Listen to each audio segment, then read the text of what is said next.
Hey everyone, I hope you're doing good. Welcome to the Dark Art of Manipulation. I'm your host Sneha Chintala. Today we are going to explore the sneaky ways people manipulate others, from gaslighting to cults and narcissistic abuse. And we will talk about experts' advice, share personal stories, and uncover the truth. Let's figure out how manipulation works and how we can protect ourselves. Join me on this journey into the world of psychological manipulation. Together, let's take back control. Gaslighting. Gaslighting is the most dangerous and very harmful technique when it is used to harm or destroy the life of the victim. Gaslighting is a manipulative and a psychological tactics which are used in relationships, workplaces, friendships, and even in the family dynamics, where the gaslighter distorts the reality by manipulating the environment and influencing the victim's psychological aspects. So the gaslighter manipulates by repeatedly questioning, contradicting, or invading the victim's experiences, thoughts, or emotions, causing them to doubt their own judgment. Over the time, the victim becomes increasingly uncertain of their perception, making them more susceptible to control. So the gaslighting works in stages. Typically begins with a small, seemingly harmless comments or the action that led the victim to question themselves. As these incidents accumulate, they erode the victim's confidence and create a dependency on the gaslighters to confirm the reality. So, how gaslighting works? Gaslighting relies on the combination of psychological tactics that can be both overt or subtle. First, denial of the events. The gaslighter may override the deny this something that happened, or even if it's recent or clear in the victim's memory. This consistent denial creates a doubt in the minds of victim. Second, trivializing feelings. Gaslighters often dismiss, minimize the victim's emotion, calling them too sensitive or irrational for having a particular reaction. This minimizes the victim's feelings and makes them feel invalidated. Third, creating a contradiction. Gaslighter may contradict themselves or change their narrative to keep the victim in a state of confusion. For example, they might say one thing one day and deny it in the next. Fourth, withholding the information. Gaslighters may withhold information or refuse to discuss certain topics, leaving the victim feeling excluded or uninformed. Fifth, reinforcing dependency. By undermining the victim's confidence and judgment, the gaslighters create a dynamic where the victim feels the need to rely on them for validation of their own experiences. Examples of gaslighting: the yaws overreacting tactics, where the gaslighter expresses towards the victim saying that you are overreacting. So a person expresses their disappointment or hurt about a partner's action, like cancelling the plan last minute. The gaslighter responds, you are just overreacting, it's not a big deal. The victim begins to wonder if their feelings are truly an overreaction or leading them to question their own emotional responses, refrain from expressing their needs. Second, that never happened. So, in a workplace where an employee recalls a meeting where a manager promised certain benefits, when the employee brings it up later, the manager insists, I never said that. You must have misunderstood. Impact: the employee starts to doubt their memory, may even apologize, ultimately losing confidence in their ability to recall information accurately. Third, moving the goalpost. In a friendship, one person often brings up issues that bother them and expects certain standards from others. So, but when the friend tries to meet this standards, the gaslighter rises in expectations or denies that they ever asked for those standards, saying that's not what I meant. What is the impact? The friend feels inadequate and as if they are always falling short, which increase their resilience on the gaslighter for validation.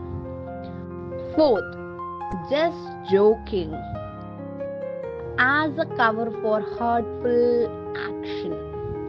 A friend makes a series of insulting jokes about another friend's personal life, then laughs and says, I was just kidding. Don't be so serious.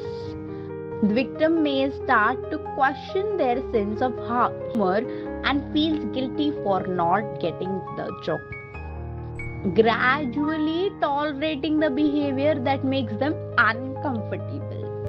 Fifth, manipulating perception of reality. In a controlling in relationships, one partner repeatedly tells the other that they were imagining the things when they question suspicious behavior. The gaslighter may say, you are always paranoid. I am just going out with friends. The victim begins to question their intuition and feel that their perception of reality is untrustworthy, making them more susceptible to further manipulation. Why gaslighting is effective?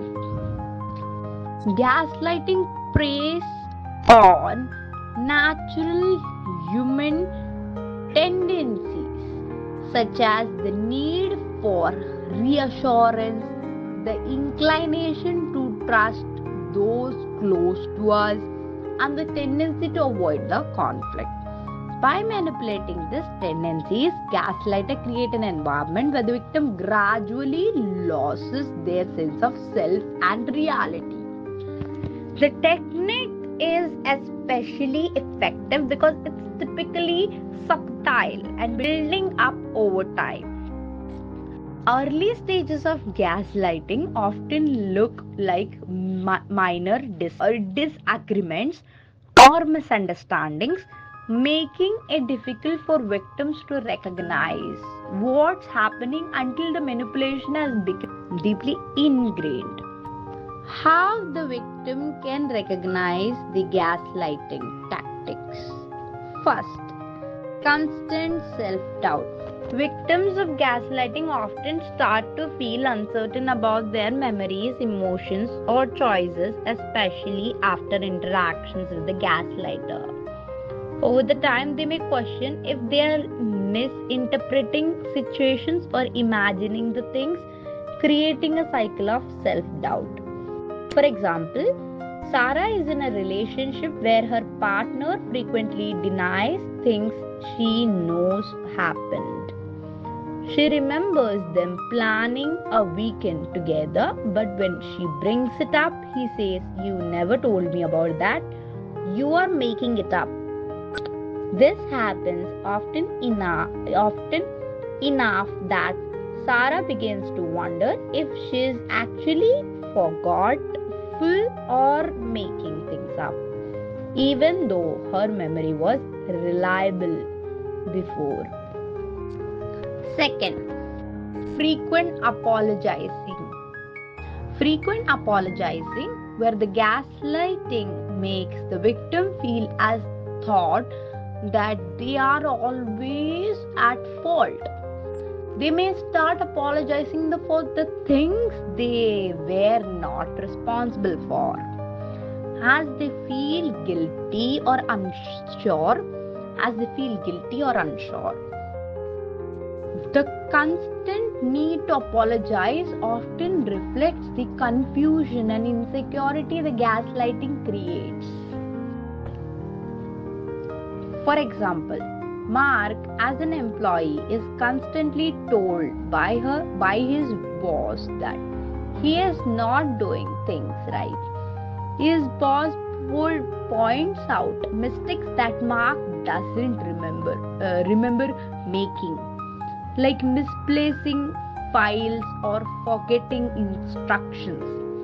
Even though Mark is usually detail oriented, he starts to doubt his abilities, apologizes regularly, feeling has thought he cannot do anything right. Third, isolation from others. Gaslighters often discourage their victims from interacting with others and getting involved with friendships or family relationships, as either by openly criticizing the victim's friends or family or by getting attention that makes the victim hesitant to reach out. Isolation helps the gaslighter to maintain control, as the victim has fewer people to gain support from or to validate their experiences. Lisa has a close-knit group of friends, but a partner often tells her things like your friends doesn't really care about you or they are bad influences. All the time, Lisa feels guilty for wanting to spend time with them and starts isolating herself. Her partner then becomes her main source of support, reinforcing his control over her. Fourth, changes in self-identity. Gaslighting can cause a person to lose touch with who they are, what they enjoy, or what they believe in, because their gaslighter repeatedly questions or belittles their choices. The victim may start conforming to the gaslighter's preferences, gradually abandoning their own sense of self. For example, David loves his job in creating design, but his partner constantly tells him it's not a real career and that he should find something more serious. After months of hearing this, David starts feeling embarrassed about his job and considered switching to the field he has no passion for. He has lost his confidence in his own goals and has taken on his partner's view instead. In summary, gaslighting is a damaging manipulation tactics or technique that targets a person's perception of reality and erodes their confidence and independence. Recognizing the signs is very much important to breaking free from the cycle. By acknowledging that the issue isn't within them, victims can regain their sense of reality, seek support from friends and relatives, and begin to rebuild their self-trust and self-worth.